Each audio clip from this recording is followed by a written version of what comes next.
ఇంట్లో లేట్ అయిందండి. ఫాస్ట్‌గా బయటకు వచ్చేసాము. ఏం తినలేదు. ఆకలేస్తుంది అని చెప్పేసి ఫస్ట్ మిలిటరీ హోటల్‌కి వెళ్ళాం. ఫుడ్ రెడీగా లేదు మేడం, గ్యాస్ చాలా ప్రాబ్లంగా ఉంది, సో కొంచెం కష్టం ఉంది అన్నారు. సరే అని బయటకు వచ్చి కరాచీకి వచ్చాం. కరాచీలో కూడా చాలా లిమిటెడ్ ఆర్డర్ తీసుకుంటున్నారండి. వెజ్లో వెజ్ బిర్యానీ ఒకటి, నాన్ వెజ్ బిర్యానీ ఒకటి, వెజ్ స్టార్టర్ ఒకటి, లేదా నాన్ వెజ్ స్టార్టర్ ఒకటి, లేదా గ్రిల్ ఐటమ్స్ ఏవైనా కరెంట్ స్టవ్ మీద గ్రిల్స్తో చేసే ఐటమ్సే చేస్తున్నారు. సో మీరు కూడా బయటికి వచ్చి ఇది తిందాం అది తిందాం అని ఎక్కువ మైండ్లో పెట్టేసుకొని క్రేవింగ్స్తో బయటకు వస్తే ఫుడ్ బాగా దొరకట్లేదు, ఇంకా రాను రాను ప్రాబ్లం అవుతుందంట. సో అది చెప్దామని మేమైతే సాంబార్ రైస్ ఆర్డర్ చేసాము అండ్ వెజ్ మంచూరియా ఒకటి ఆర్డర్ చేసామన్నమాట.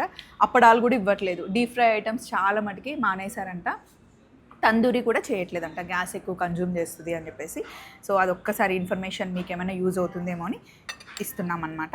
చలో మరి ఏంటి, ఈరోజు ఫ్రైడే కదా, రేపు హ్యాపీగా ఇంట్లో వండేసుకొని తినేద్దాం. Bye bye.